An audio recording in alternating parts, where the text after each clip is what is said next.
I endured years of humiliation, but the day Ethan signed the refinancing papers, they stabbed me in the back by filing a fake guardianship claiming I was incapacitated. In court filings that smelled of cheap typewriter ink and forged signatures, they tried to make the world believe I had lost my mind so they could take my home and sell my mother's silver to pay their debts. I stood in my kitchen reading the first page and laughed in the silence because I had already laid the trap. I kept my face calm that morning because no one knew I owned the Morgan Air Charter, an obscure, federally recognized airship enforcement instrument from a wartime trust registry that gives its holder immediate emergency recourse in probate fraud cases. I had the power to freeze accounts, place receiverships, and petition for immediate reversal of any covert conveyance of family assets. They thought I was helpless. They were wrong. My name is Claire Morgan, and I am 33 years old. Before I reveal exactly how I dismantled their lives, let me know where you are watching from in the comments below. Hit like and subscribe if you believe toxic people always get what they deserve. But to understand how they ended up with absolutely nothing, we have to go back to... I met Ethan at a fundraiser for the County Historical Society. He spilled red wine on a donors list and apologized so earnestly that I thought, maybe that was my whole life right there. Gentle, earnest, salvageable. Our townhouse was a tidy 3-story brick with a dented mailbox and a cracked stair that groaned in winter.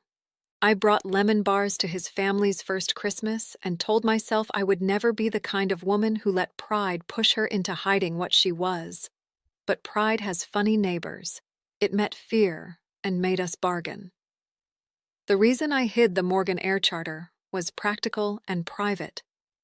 I became an airship auditor 5 years earlier when an old probate judge I clerked for told me the registry existed, a handful of charters created during wartime to prevent opportunistic seizures when heirs were deployed or incapacitated. They are relics and legal bones all at once, dusty, powerful, and rarely used. I had inherited one from a mentor who trusted me, not because I craved power, but because I knew families like mine needed a backstop when greed arrived dressed in suits. So I learned to look small. At dinner parties, I let Vivian Harrow, Ethan's step-grandmother, talk over me. At family Zooms, I laughed at jokes that cut. I did the dishes. I paid the small utilities. I showed up to the Langley teas with a polite smile, while Vivian and her daughters, Marla and Denise, polished their pearls and bragged about private school funds that existed in wishful conversations only. They were the kind of people who could charm a bank teller into thinking they owned an island.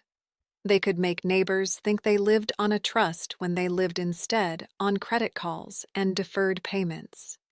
Vivian had the old family voice, soft, amused, like a hand over an open flame. She called me Claire Bird and asked about laundry detergent prices like it was a test.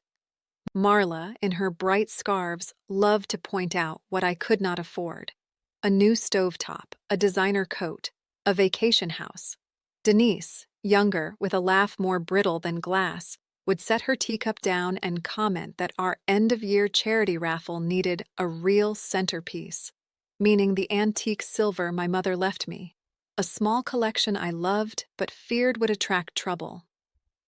People assume gaslighting comes with shouting. Mostly, it comes as glances, as editing.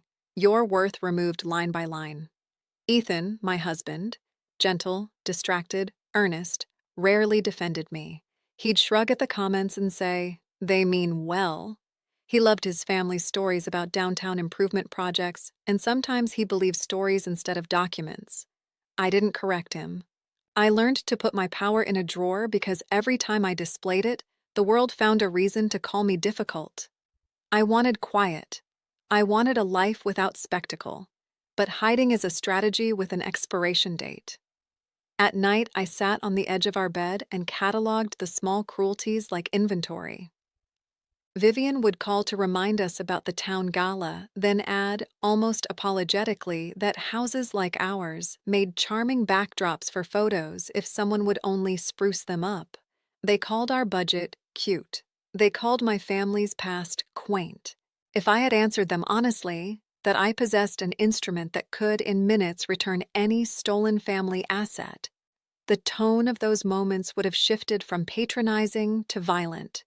I wanted them to keep talking. I wanted their greed to outpace their caution.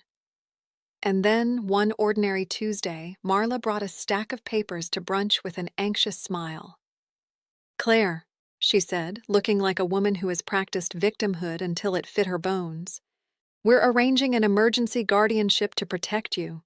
You had that blackout last month. We just want to be certain someone is looking after you."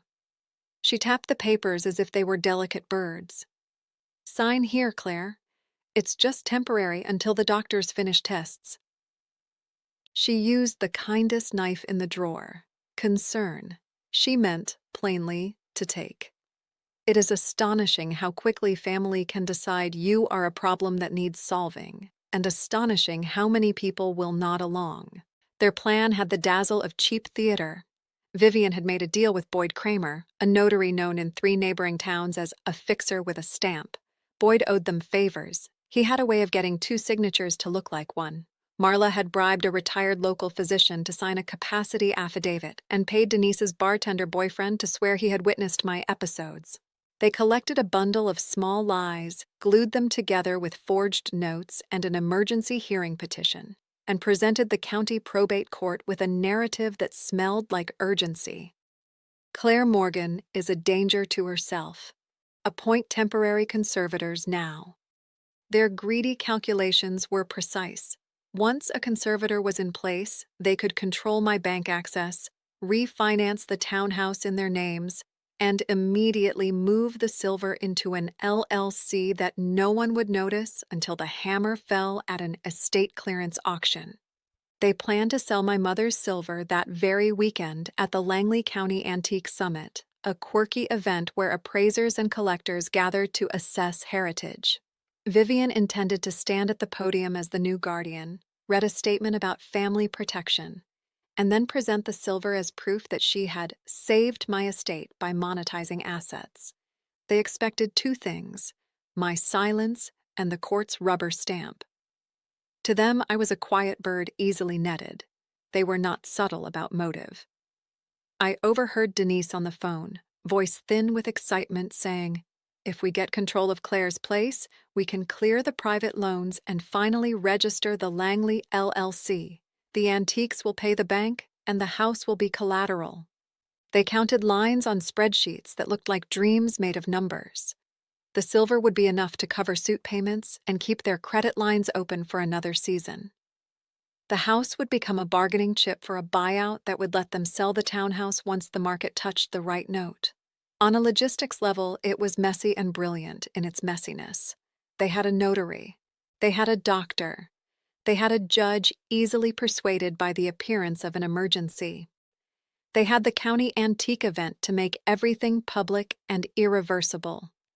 The worst of it wasn't the theft itself, that they were trying to rob me, but the casual way they treated me like a problem to solve, like a currency to be mined for family comfort.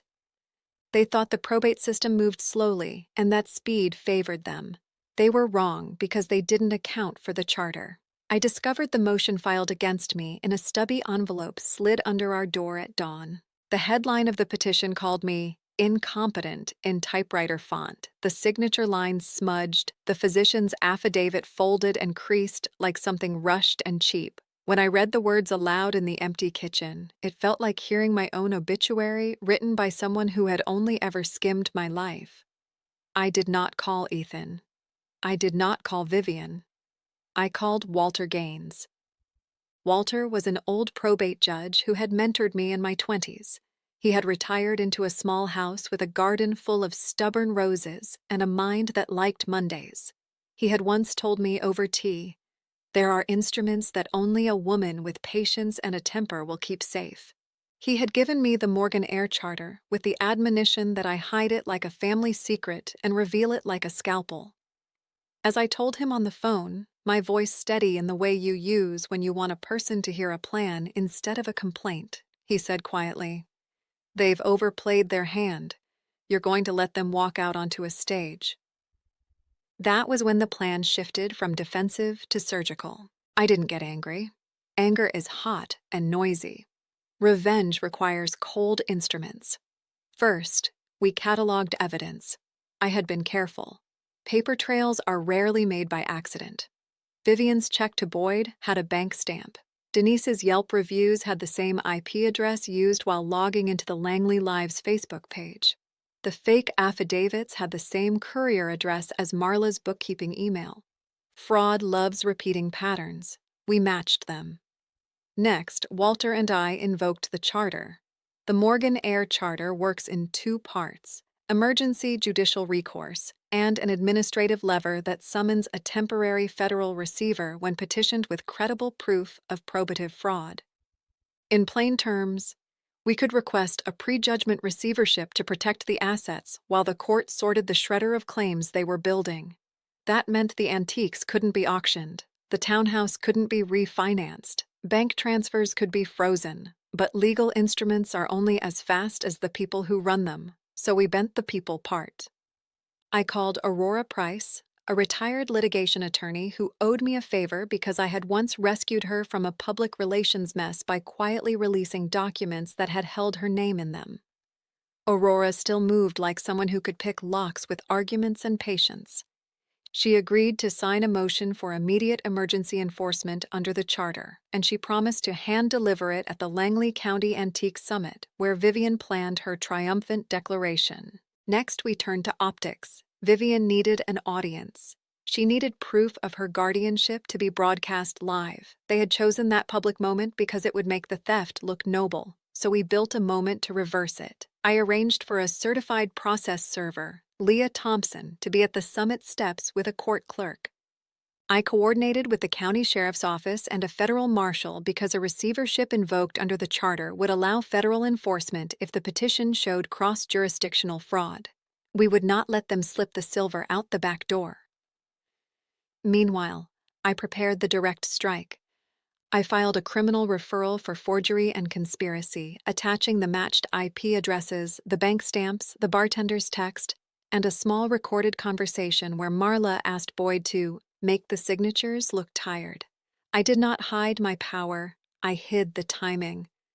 Vivian thought I would seek a quiet reversal in chambers. She didn't expect an ambush. I told Ethan what I had done only when the evidence was ironclad and the coordinates set. He stood in the kitchen with his hands in his pockets, trying to reconcile the woman he'd married, the woman he'd seen as tender and practical, with the person who now calmly explained how to freeze accounts.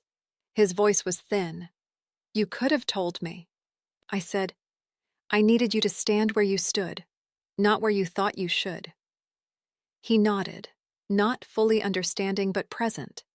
The final piece was the public pageant. Aurora and Walter liked theater as much as law. We arranged a short press release and leaked an anonymous tip to a local columnist that something large would happen at the summit. The summit committee, proud and hungry for drama, invited cameras. Vivian, who loved mirrors, would not resist. I packed my mother's silver in a small green box and drove to the summit as if to watch what would be taken. I wore the plainest dress I owned and a face that had learned to measure reaction like a tuning fork. Inside my purse, beneath gum wrappers and a spare key, I kept a copy of the charter and a tiny recorder. I wanted evidence not only of the crime but of the moment when they believed themselves untouchable. We called the banks 2 hours before the summit and filed a secure freeze notice under the charter. It takes work to freeze money you don't own if you have evidence of fraud and the right instrument. The banks grumbled, checked, then complied because the charter is old law with modern teeth. When Aurora served the emergency receivership motion at the summit steps, the clerk handed a copy to the summit president and one to a stunned Vivian. Aurora's voice was low, legal, theatrical. Under the Morgan Heir Charter, the petition requests temporary federal receivership pending a full forensic audit of all transfers, conveyances, and alleged guardianship orders concerning Claire Morgan. Vivian's smile thinned. She tried to insist the petition was procedural, that someone had made a mistake. But a mistake is different from a pattern. We had a pattern. Then came the final finishing stroke: live evidence. In coordination with the local paper, I released the matched IP addresses and the bartender's texts to the reporter. When the screen behind the summit podium lit up, it showed email timestamps with Cullen, the bartender, and Boyd Kramer's deposit slip that matched Marla's handwriting in the ledgers. The crowd leaned in like waves. "How could she?" Marla said, voice small, the color leaving her face. "She signed nothing," Denise stammered. At that moment, the banks called Vivian's number and told her the accounts were frozen. The summit manager announced that the antiques could not be exhibited because they had been tagged in a receivership. A man in a navy blazer, the federal marshal, stepped onto the stage. People always think victory will be loud and immediate. It can be, but the best victories are surgical, precise, public, undeniable. The summit stage was crowded with appraisers, a local news crew, and a line of Tea Party ladies who smelled of floral perfume and outrage. Vivian had rehearsed her face for such moments. She reached for her speech, for the line about protecting family, and then the marshal tapped the microphone. His voice was calm and official. "By order of the United States Receivership Office and pursuant to the Morgan Air Charter petition filed this morning, all items listed under the Langley estate lot are under temporary federal receivership pending investigation. You are hereby notified that any attempt to move or sell those items is a federal offense." The crowd muttered. Cameras leaned forward. Vivian blinked like a deer trapped in headlight beams. I walked to the stage not because I wanted to escalate, but because I wanted to end the guessing. I stepped up behind the table of silver and set my small green box on the cloth and opened it so the pieces caught the light. The memory of my mother folding the same napkins rose in me like a soft hand. Vivian tried to speak. "This is a mistake." "Claire," "Yesterday," I said, "you and your daughters convinced a retired doctor to sign an affidavit saying I was incapacitated.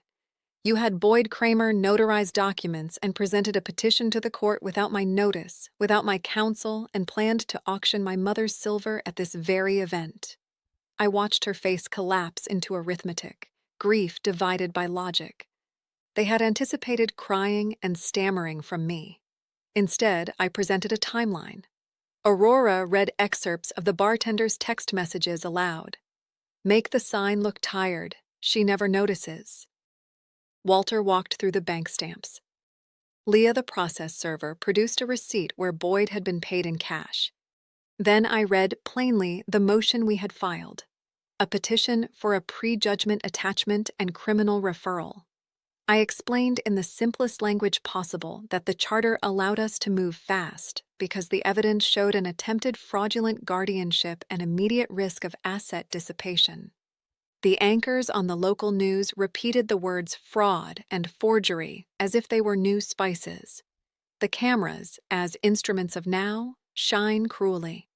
A woman in the front row who had complimented Vivian on her pearls last year whispered, "They did this for money?" Marla's phone buzzed with calls she could not pick up. Denise's cheeks were wet. Then the most public humiliation arrived. Officers escorted Boyd Kramer out in cuffs. He had been recorded taking cash in the bar earlier that week. We had a stolen receipt from a waitress and a recorded hush money promise. His notary stamp was evidence.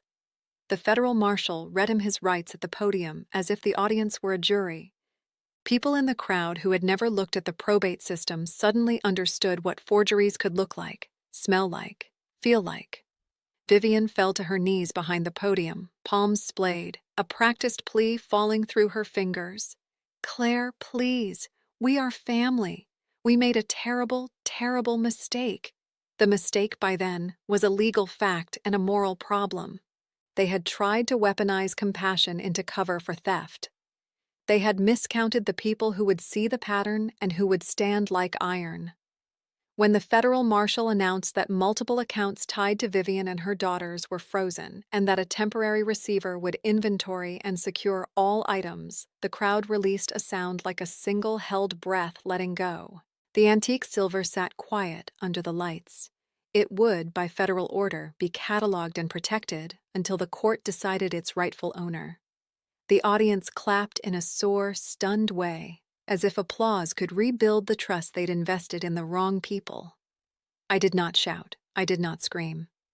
I walked down the steps and past the stunned faces and found Ethan in the crowd, hands at his sides, tears tracked clean lines down his cheeks. He put his hand on mine. For once, he said what I needed. You did right. And I did. Not because I loved spectacle, but because I loved clarity. Justice is less about dramatic ruin and more about removing the tools of theft. The charter had allowed us to put a legal cage around their ability to cash out. Boyd was being prosecuted for forgery. The doctor faced an inquiry for signing a false affidavit. Marla and Denise would face civil suits for conspiracy. Vivian would face both. They had dreamed of a quick sale. Instead, they got a public inventory and legal scrutiny that would follow them for years. They begged in the hours and days after the summit. The tone was a late-stage thing. Small, contorted, greedy apologies made fragile. Vivian left voicemails that sounded like they had been recorded by someone reading confessions out of a script. Clarebird, we never meant to hurt you. We panicked. Marla sent a text with a link to a fundraiser. Denise posted an apology on the Langley Lives group that read more like a press release than remorse. At the attorney's office, Aurora sat with me while the receiver inventory came back. The silver was intact, the house untampered with, and the forged documents marked up in pen like a butcher's map. The banks had frozen the suspicious transfers and reversed several withdrawals. The county clerk had opened an investigation into the in-court filing that had named me incompetent. They asked for mercy. They asked to make amends in small theatrical ways. Public statements, charity donations, a staged picnic. The law gives room for settlement, and I had choices I had kept clear in my head while we moved. Revenge is sometimes a thing of paper and procedure. Mercy is an act of power. I chose to be quiet, decisive, and resolute.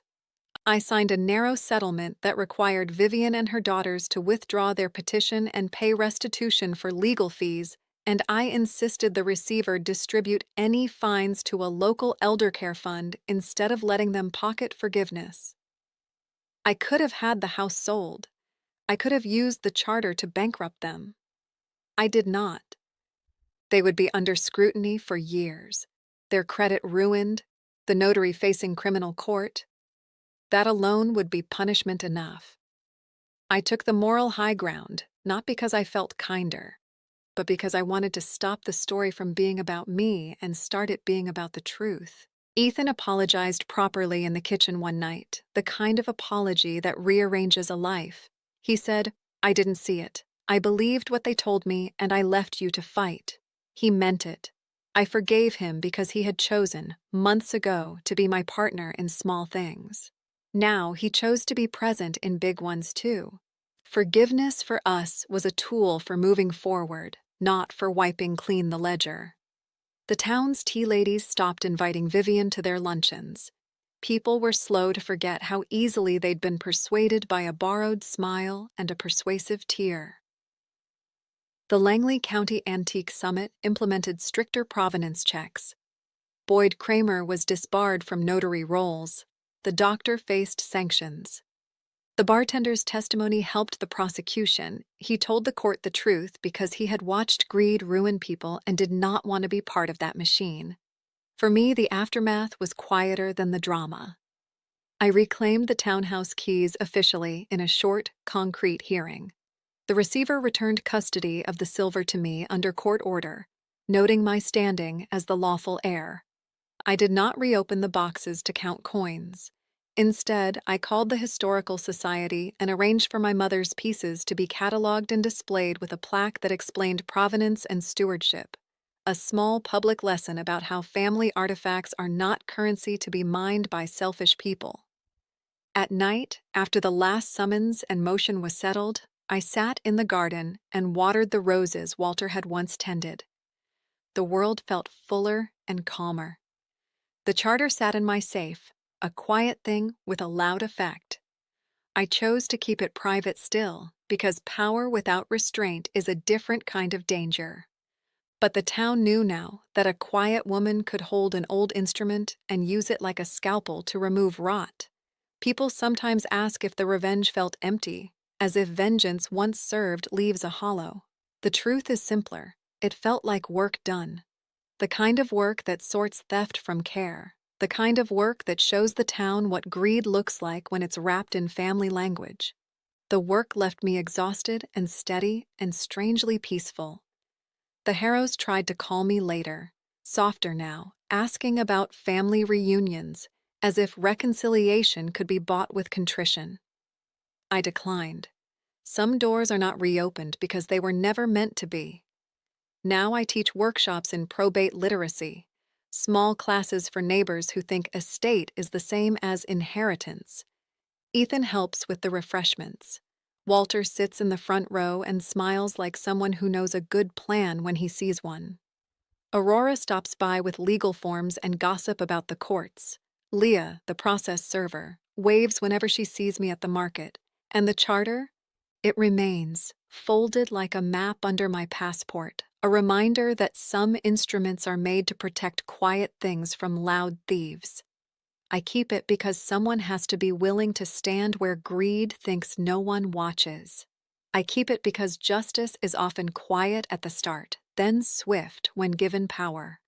If you are watching this on your smart TV from the kitchen table or a favorite chair, know this. The worst of family abuse wears a smile, uses concern as a mask, and often moves in polite sentences. The best defense is clarity, careful records, friends who know the law, and a willingness to let power do its job when compassion would only enable theft.